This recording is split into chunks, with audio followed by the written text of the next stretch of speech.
Majority जो हमारी audience होती है फीमेल ही होती है। चले मैं स्क्रीन दोबारा शेयर कर रही हूँ। अच्छा मिस माही, थोड़ा सा आप अगेन रिपीट कर लीजिएगा जो बीच में रुक गया था। हाँ, नहीं नहीं, मैंने स्टार्ट ही नहीं किया। आप करें। ओके। चलिए मेरी स्क्रीन जो है वो शेयर हो जाए जरा। हाँ चलो शेयर हो गई। अब बेंच मार्किंग में क्या आता है?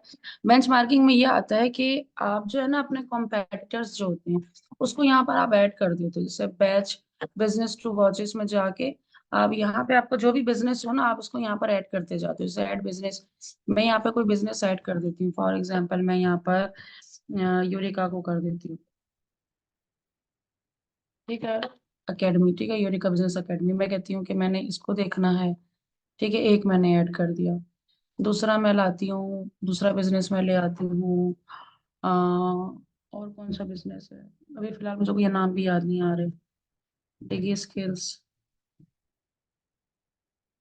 ठीक है, इसका मैं इसका पेज ऐड कर देती हूँ।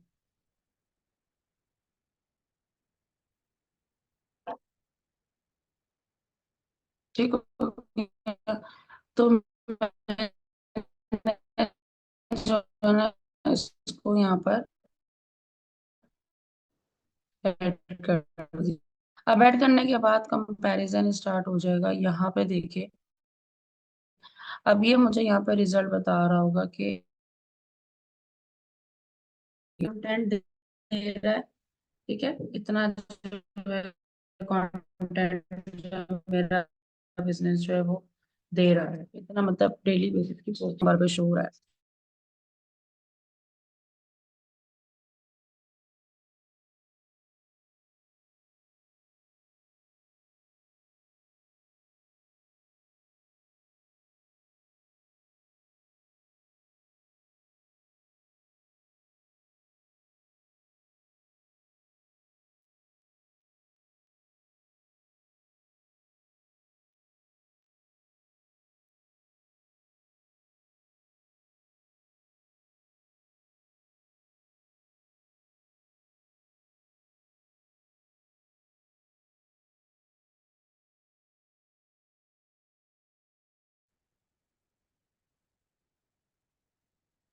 ओके, यहाँ पे देखिए फॉलोअर्स की बात करें तो वो कह रहे हैं आपके बाकी के मुकाबले में हायर है। फॉलोज भी जो है ना आपके बाकी के मुकाबले में जो है ना आप जो है ना आप बाकियों से अदर हायर जा रही है। और इंटरेक्शन के मुकाबले में भी जो है ना बाकी प्लेटफॉर्म के मुकाबले में हायर जा रहे हैं। तो इधर मतलब आपको थोड़ा आइडिया हो रहा होता है कि आप अपने कॉम्पेटिटर से जो है ना वो आगे ही है पीछे नहीं है। तो एक तरह की जाहिर सी बात, जब हम लोग ऑनलाइन वर्किंग कर रहे होते हैं तो हम लोग इस तरह को भी चीजों को भी नोटिस कर रहे होते हैं कि हम पीछे तो नहीं है, हम आगे ही है ना। तो इस तरह से हमें एक डायरेक्शन पता चल रही होती है कि अभी हमने और कितना काम करना है। तो यहाँ पर जो है हमें थोड़ा सा बेंचमार्किंग में ये समझ चीजें को देख रहे होते हैं। फिर आते हैं हम एड मैनेजर में। अब एड मैनेजर में आने के बाद हम लोग क्या करते हैं? एड मैनेजर में हम लोग देखते हैं कि हम लोगों ने स्केलिंग किस तरह से करनी है। अब स्केलिंग क्या होता है? स्केलिंग ये होता है कि जिस तरह हमारी एक पोस्ट है, ठीक है, हम लोगों ने एक पोस्ट की, कौन कौन से मैट्रिक्स हैं जो हम लोगों को ध्यान रखना होता है, वही मैट्रिक्स हमें पता होने चाहिए। अब एक नॉर्मली पोस्ट है, ठीक है, ये स्पॉन्सर्ड एड है। ये एक कैरासोल एड चल रही है, देखिए कैरासोल एड मेरे सामने आई, देख रही हैं? इस तरह से जिसको जो ड्रेस पसंद है वो उस पर क्लिक करेगा, शॉप नाउ कर देगा। जो मैंने ऑलरेडी आपको लेक्चर नंबर आई थिंक 11 में सिखाया हुआ है कैरासोल एड कैसे बनता है। तो यहाँ पर जो है अभी ऐड मैंने एक देख लिया, मैंने इस पे एक दफा देखा मैंने, तो ये one reach and one impression count हो गया कि मैंने रीच मेरे सामने से गुजर भी गया और इम्प्रेशन मैंने देख भी लिया, चाहे मैंने 2 सेकंड देखा हो चाहे मैंने 3 सेकंड देखा हो। अब मैं जाती हूँ और मैंने उसको दोबारा मेरी नजरों से गुजरा तो ये रीच वही रहेगी लेकिन 2 इम्प्रेशन हो जाएंगे। ठीक है। अब मैं इसको गई और मैंने तीसरी दफा भी देखा, मैंने इसको 3 दफा देख लिया, मैंने 4 दफा देख लिया, तो रीच एक ही रहेगी कि मैं वही पर्सन हूँ, लेकिन इंप्रेशंस जो है ना वो 4 हो जाएंगे। कि 4 इंप्रेशंस हो गए या 5 इंप्रेशंस हो गए, तो हर इंप्रेशंस को ये इंडिविजुअली काउंट करता है। तो इसीलिए हम इसको कहते हैं कि हम जो कहते हैं ना कि हमारे इतने इंप्रेशंस हो गए हैं, तो वो इंप्रेशंस जो है ना वो मैटर नहीं करते। हमने ये इंपॉर्टेंट होता है कि जो हमारे इंप्रेशंस है वो उसमें से न्यू कितने हैं, हर दफा नए बंदे ने कितना देखा है। तो पहले हम लोगों ने रीच देखनी होती है, इम्प्रेशंस के लिए हमें देखना होता है कि हमारे कितने जो इम्प्रेशंस न्यू हैं, तो उसके लिए हम लोग करते हैं फ्रीक्वेंसी। ठीक है, ये नोट डाउन करते जाए। तो हम पहले रीच देखते हैं, फिर फ्रीक्वेंसी चेक करते हैं, फ्रीक्वेंसी के बाद जो है ना फिर आता है सीटीआरएल। सीटीआरएल क्या, अब चलो मैं फ्रीक्वेंसी में पता चल गई कि भाई हमारी सही आ रही है या ज्यादा आ रही है, तो हम साथ ये भी देखते हैं कि हमारे सीटीए बटन पे कितने क्लिक्स हो रहे हैं। एक क्लिक होता है कि मैंने सी मोर पे क्लिक कर दिया, ये क्लिक काउंट हो जाएगा। मैंने यहाँ पर लाइक पे क्लिक कर दिया, या मैंने कमेंट्स पे क्लिक कर दिया, शेयर पे क्लिक कर दिया, ये क्लिक नहीं चाहिए। ठीक है, मुझे चाहिए कि मेरे इधर शॉप नाउ जो मेरा बटन है, सीटी है बटन है, इस पे कितने क्लिक्स हुए हैं। ये भी तो जरूरी है ना कि इंप्रेशन ही आए जा रहे हैं, लोग सिर्फ मेरे ऐड बार बार देख रहे हैं, लेकिन सीटीआर पे भी तो क्लिक करना बनता है ना उनका, तो वो भी हर हाल में करें। तो यहाँ पर हम उसको क्लिक करते हैं। तो इसके लिए जो है ना हम लोग क्या करते हैं, हम लोग चेक करते हैं सीटीआरएल। सीटीआरएल के बाद जो है ना फिर हम लोग चेक करते हैं कि हमारी इंगेजमेंट कितनी हुई है। वीडियो है तो वीडियो पे इंगेजमेंट कितनी है, कितनी परसेंट हमारी वीडियो देखी गई है। और अगर इमेज है तो हमारी पोस्ट इंगेजमेंट जो है वो कितनी हुई है। उसके बाद फिर हम लोग देखते हैं कि हमारी कॉस्ट जो हमें क्या पड़ रही है। तो ये तमाम मैट्रिक्स है जो हम लोग स्टेप बाय स्टेप जो है वो देख रही थी। तो चलते हैं अब अपने एड मैनेजर पे, और यहाँ पर जो है ना मैं हम किसी एक की प्रॉपर तरह से चेक करते हैं कि किस तरह से स्केलिंग जो है हम लोग करते हैं। अब एक ऐड ले लेते हैं और इसको जो है ना प्रॉपर दिखते हैं। अभी हमारा एक ऐड चल रहा है, ठीक है, ये वाला ऐड जो मैंने आप लोगों के सामने ही चलाया था। देखिए ये ऐड चल रहा है, इसमें जो है ना हमें कितने का फॉलोवर पड़ रहा है, ये देखिए दोबारा मैं चेक कर लेती हूँ। ये फॉलोवर हमें पड़ रहे हैं तकरीबन 1 रुपए का। ठीक है, तो ये बुरा नहीं है। 1400 रुपए में हमें 1000 जो है वो तकरीबन वो आ गए हैं। 1000 नहीं, तकरीबन 1100 के करीब जो है हमें लाइक्स आ चुके हैं। तो ये बुरा नहीं है, अच्छा ऐड चल रहा है, चलने देते हैं। ये हमारी कम्युनिटी जो है ना वो एक बन रही है, इसको बनने देते हैं। तो यहाँ पर मैं इसको क्या करती हूँ, इसको हम लोग चेक करते हैं, इसको स्केल करेंगे। तो सबसे पहले हमने देखा result, reach, frequency, CPM, CTRL, video, comments, post engagement, post reactions, cost per result, amount spend. तो आप इधर कॉलम्स में जाएंगे। ठीक है, कॉलम्स में जाने के बाद सबसे नीचे आएंगे कस्टमाइज कॉलम।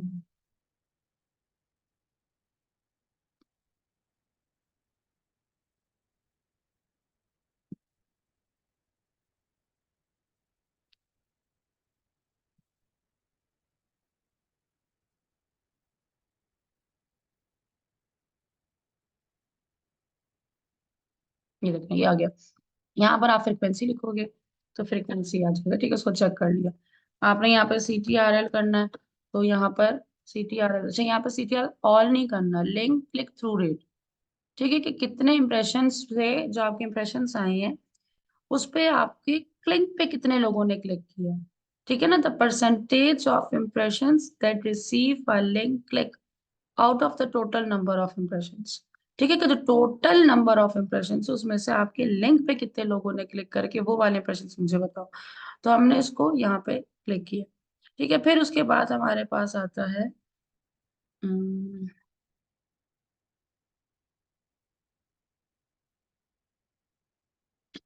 अच्छा, ये करने के बाद आपने यहाँ पे वीडियो एंगेजमेंट जो भी आपने करना हो तो आप यहाँ पर जो है देख सकते हो कि वीडियो हमारी 25% कितनी देखी है, 50% कितने लोगों ने देखी है। तो ये यहाँ पर आप इसको देख सकते हो। एंड लास्ट में फिर जो है आप यहाँ पे सेव कॉलम करके अपने इसका जो भी नाम देना हो अपने नाम दे के इसको अप्लाई कर देंगे। लाइक आप जो भी नाम देना चाहते हो कि आपको खुद को याद रहे, और अप्लाई कर सकते हो। मेरा भी ऑलरेडी सेट है, जिसको आप सेट भी कर सकते हो कि भाई इस वाले को ऊपर लेकर आ जाओ, ये मैं इस वाले नंबर पे देखना चाहता हूँ, इसको मैं इस नंबर पे देखना चाहता हूँ। उसको आप सेट भी कर सकते हो अपने हिसाब से। सिंपली इसको आप जो है अप्लाई कर देंगे। अब मेरा यहाँ पे ऑलरेडी सेट है। फिर आपका ये होगा कि आपके यहाँ पे बने बनाए कॉलम्स देखिए ये शो हो रहे होंगे। आपने जस्ट यहाँ पे क्लिक करना होगा कि भाई कौन सा वाला कॉलम, कौन सा वाला मैट्रिक्स आपने सेट किया।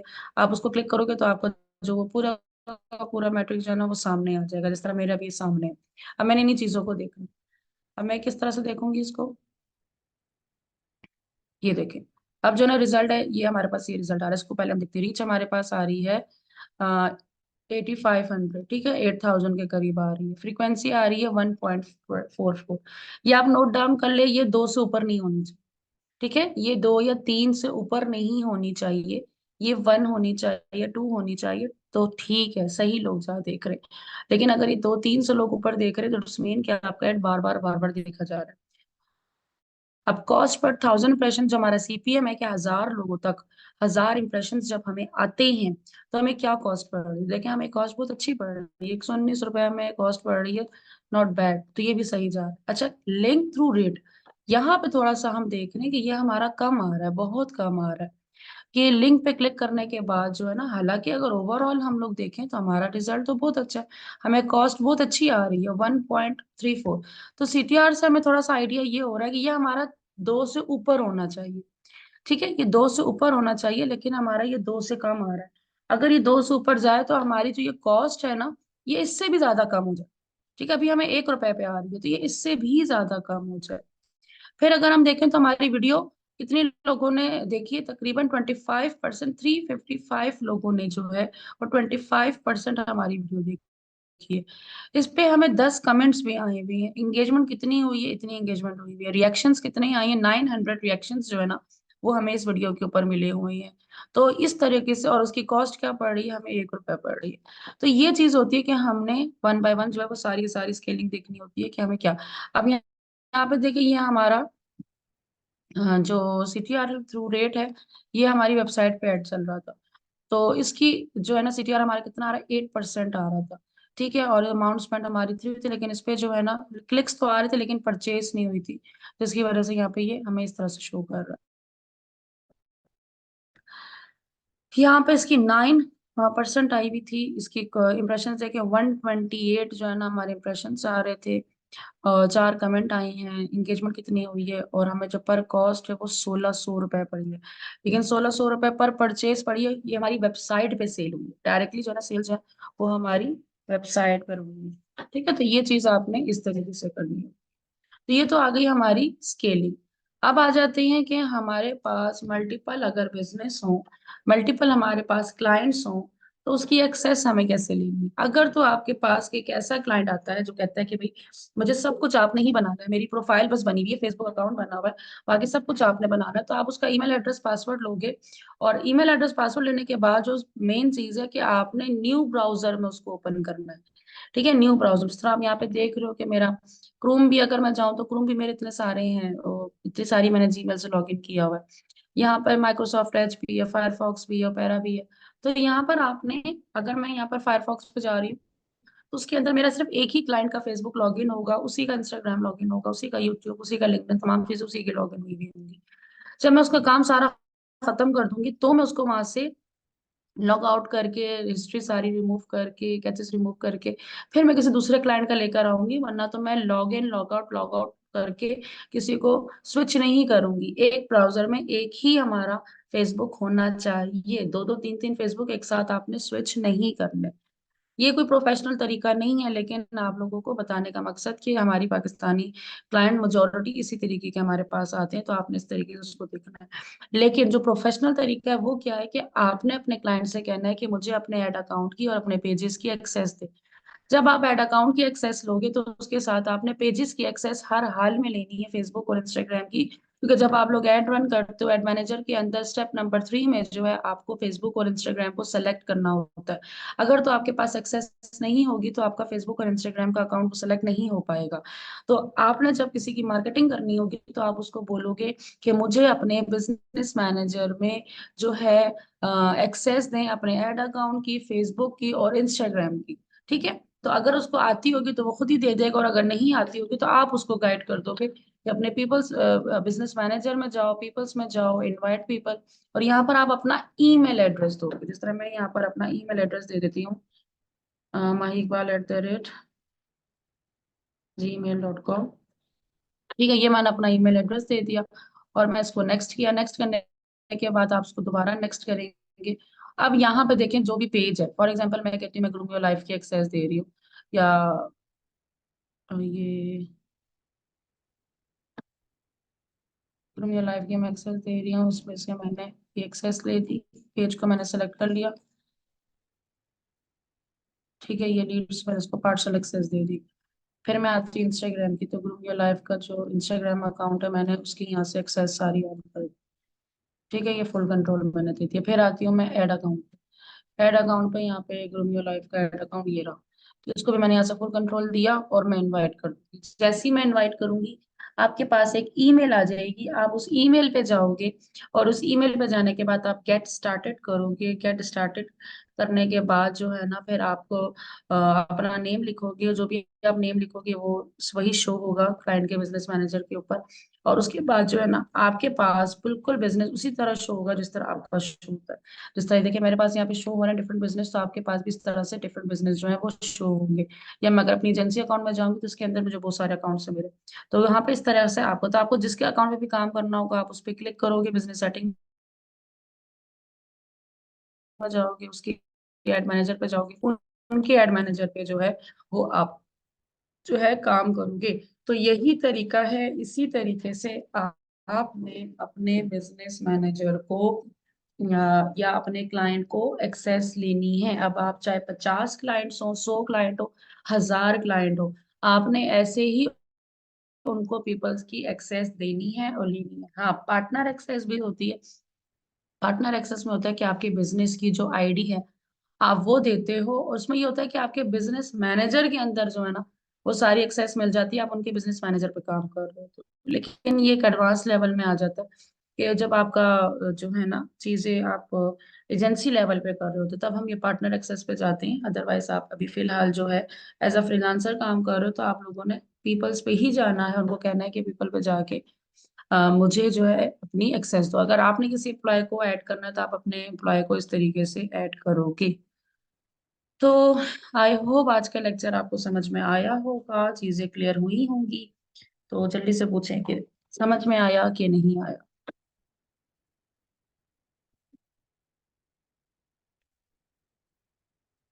अच्छा, तो यहाँ पर मैं देखती हूँ क्या सवाल हैं।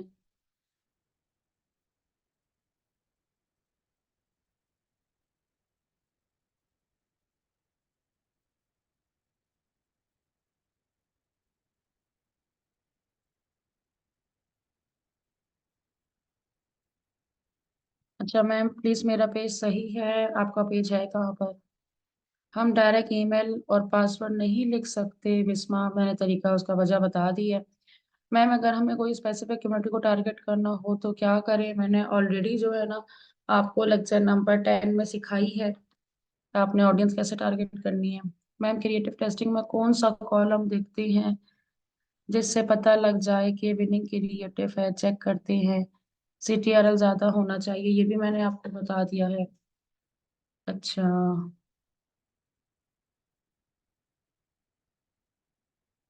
अच्छा मैम, आज लास्ट लेक्चर था जी, बिल्कुल आज लास्ट लेक्चर था मैम। वो पे करेंगे, वो खुद हमें देंगे, हमको पे करना होगा? क्या पे करना होगा हमें? उसका प्रोसेस समझ नहीं आया। किस चीज का समझ में नहीं आया? कौन हमें पे करेगा? मैम वो जो पे करेंगे वो खुद या हमें देने होंगे, हमको पे करना होगा। क्लाइंट अपने ऐड के पैसे खुद पे करेगा, वो हम नहीं करेंगे।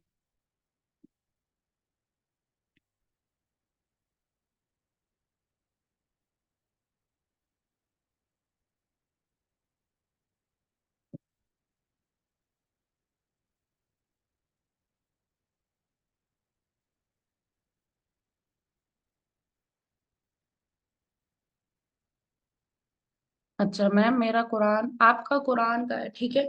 अब आपने देखना है पहले गूगल पे जाके कि जो है ना सबसे ज्यादा कम्युनिटी जो है इंग्लैंड में कौन सी है, कहाँ पर होती है? लंदन में होती है, डिफरेंट कंट्री सिटीज है जहाँ पे मुस्लिम कम्युनिटी ज्यादा होती है। उसके बाद आपने पेरेंट्स को टारगेट करना, पेरेंट्स को टारगेट करें। और आप अपने एड और क्रिएटिव देखें, वो इस्लामी आपका होगा ऐड, वो ऑटोमेटिक वो गोरों के पास जाएगा भी नहीं। वो सिर्फ उन्हीं लोगों के पास, फेसबुक को ज्यादा बेहतर पता है कि उसमें से मुस्लिम कौन है, तो वो सिर्फ मुस्लिम कम्युनिटी के पास खुद लेके जाएगा। फेसबुक ने बहुत सारी चीजों को अब बहुत इजी कर दिया है। तो आपको उसकी टेंशन लेने की जरूरत नहीं कि मेरा ऐड जो है ना वो इररेलेवेंट लोगों के पास जाएगा।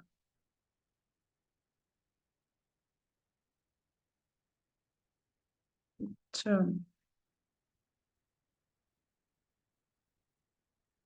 अपना अपना फीडबैक आप लोगों ने जरूर देना है कि ट्रेनिंग में आपने क्या क्या सीखा है, दिमाग खुला है कि नहीं खुला, और इस चीज का यकीन हुआ है कि नहीं कि आप लोग भी कर सकते हो। चीजें मुश्किल जरूर लगी होंगी, लेकिन इतना कॉन्फिडेंस है कि हाँ मैं कर लूंगा या मैं कर लूंगी। थोड़ी चीजें डिफिकल्ट हैं या टफ हैं, बट एक दो दफा देखने के बाद, प्रैक्टिस करने के बाद मैं उसको इजीली कर सकता हूँ या कर सकती हूँ। जिस चीज का फीडबैक आप लोगों ने अपना अपना जरूर देना है।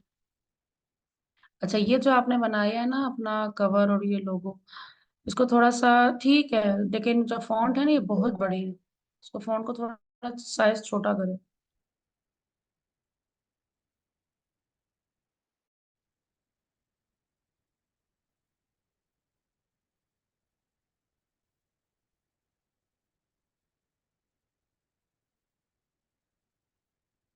बिल्कुल बिल्कुल, thank you so much, thank you so much everyone. अच्छा, क्लाइंट्स हमें काम की पेमेंट हमारे अकाउंट में करेंगे, मतलब हमें अपना अकाउंट नंबर देना होगा डेफिनेटली। तो आपको पैसे कहाँ पे देंगे? मैम ये लेक्चर डिलीट तो नहीं किए जाएंगे? नहीं, मेरे हिसाब से तो नहीं करने चाहिए। बाकी ये मैनेजमेंट आपको अभी गाइड कर देंगी कि आपका जो है ना अकाउंट डिलीट तो नहीं होंगे, पैसे होने तो नहीं चाहिए। ठीक है, बाकी आज हमारा लास्ट लेक्चर जरूर है, लेकिन इसका ये हरगिज मतलब नहीं है कि हमारा कनेक्शन खत्म हो गया है। मेरे मोस्टली जो है ना वीकली सेशन आ रहे होते हैं डिफरेंट टॉपिक को लेके, फ्री ऑफ कॉस्ट जो है ना मैं लाइव सेशन दे रही होती हूँ। मेरी प्रोफाइल पे जो है वो अपडेट हो रहा होता है। तो आप लोगों ने ऑलमोस्ट सभी ने मेरी प्रोफाइल पे फॉलो किया हुआ है, तो वहां पर आपके पास नोटिफिकेशंस जो है वो आ जाया करेंगे। तो वो लाइव सेशन जरूर अटेंड करें, बहुत सारी चीजें न्यू सीखने को मिलेंगी। साथ ही साथ जो है ना क्वेश्चंस आप वहाँ पे कर सकते हैं, कोई कंफ्यूजन आ रही है वहां पे क्वेश्चन कर सकते हैं। जी बिल्कुल, मेरी फेसबुक प्रोफाइल पे। तो इस तरीके से जो है, हाँ अगर आप लोग मुझे व्हाट्सएप करते हैं तो वहाँ पर्सनल में तो मैं रिप्लाई नहीं कर सकूंगी, बट ये कि मेरी टीम वहाँ पे मौजूद है, तो वो आपको उस हिसाब से जो है ना वो गाइड कर दिया करेगी। लेकिन हाँ, मेरा यूट्यूब का जो चैनल है वहाँ पे मैंने पूरी प्लेलिस्ट बनाई हुई है, तो जो जो चीजें मैं वहाँ पे आप लोगों को जो प्रॉब्लम आ रही होती है मैं उसकी वीडियो बना बना के उधर अपलोड करती रहती हूँ, तो आप वो प्लेलिस्ट देख लीजिएगा। वहां पे आपको बहुत सारी हेल्प हो जाएगी। तो इस तरीके से जो है ना मेरी कोशिश ये रही है ओवरऑल इस ट्रेनिंग में कि मैं आप लोगों को ज्यादा से ज्यादा चीजें जो है ना वो इजी तरीके से समझा सकूं और इतना बता सकूं कि एटलीस्ट आप लोग अपना काम शुरू कर सको। अब अगर आप लोगों के पास क्लाइंट आता है कि मेरा बिजनेस आपने सेटअप करना है, तो मेरा स्टूडेंट कर सकता है। अगर वो कहे कि मुझे फॉलोअर्स इंक्रीज करवानी है, मेरा स्टूडेंट कर सकता है। अगर वो कहे कि मुझे इंस्टाग्राम के फॉलोअर्स इंक्रीज करवानी है, तो वो मेरा स्टूडेंट कर सकता है। अगर वो कहे कि मुझे लीड जनरेशन चाहिए, लीड जनरेशन की सर्विस चाहिए, तो मेरे स्टूडेंट को लीड जनरेशन कैंपेन चलाना आती है, कैरासोल ऐड चलाने मेरे स्टूडेंट को कैरासोल कैंपेन चलाना आती है। ठीक है, रिपोर्ट देनी है वीकली, तो मेरे स्टूडेंट को रिपोर्ट देखना, उसको बनाना आती है।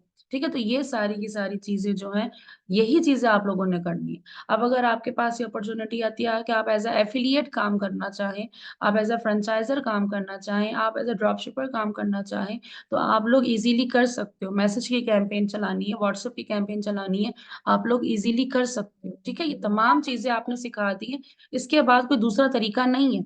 हाँ, अब अगर आपको वेबसाइट पे जाना है और वहां पर अगर आपको एड चलाने, उसके लिए आपको एडवांस लेवल करना होगा। लेकिन जो बाकी चीजें मैंने आपको बताई हैं उसका यही तरीका है, इससे आगे और मजीद एडवांस चीजें नहीं है।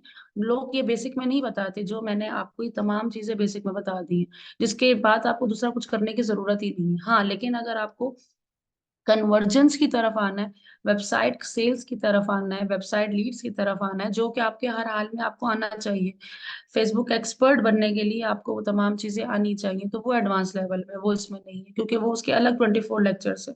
तो वो एक फिर अलग चीज आ जाती है। वो बिल्कुल टोटली एडवांस और इंटरनेशनल लेवल पे काम करने को, मार्केटिंग एजेंसी ऑनर्स के आप जा रहे हो, या बड़ा आपका बिजनेस है, ब्रांड है, तो आप उसके लेवल पे फिर आप काम करते हो। Thank you so much, thank you so much everyone. जी बिल्कुल कर सकते हैं, आप लोग मेरे साथ काम कर सकते हैं, बस आपने मुझे अपनी पोर्टफोलियो टीम के साथ जो है ना वो शेयर करनी है। हम लोगों के साथ डिफरेंट चीजें होती हैं, आप डिफरेंट क्राइटेरिया होता है, उसको अगर आप मीट करते हो तो आप ज्वाइन कर सकते हो।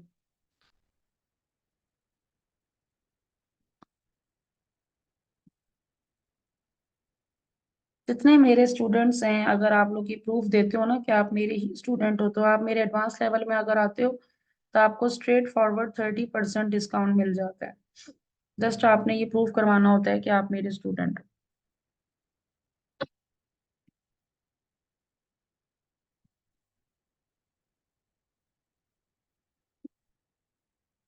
ओके। अच्छा, तो सेशन हमारा टाइम ओवर होने वाला है, कुछ सेकंड्स हमारे पास बचे हैं और ये थोड़ी ही देर में जो है ना ये मीटिंग एंड हो जाएगी। तो आप लोगों ने अपना बहुत सारा ख्याल रखना है, डीमोटिवेट कभी भी नहीं होना। प्रॉब्लम्स आएंगी, प्रॉब्लम्स आती हैं। प्रॉब्लम्स आती ही इसीलिए हैं कि उनका मकसद होता है कि वो आपको चीता बना सके। ठीक है, चूजे बन के नहीं रहना, चीता बन के रहना है। तो प्रॉब्लम्स आने का मकसद सिर्फ और सिर्फ ये होता है कि आप लोग चीता बन सको, आप लोग बहादुर बन सको, आप लोग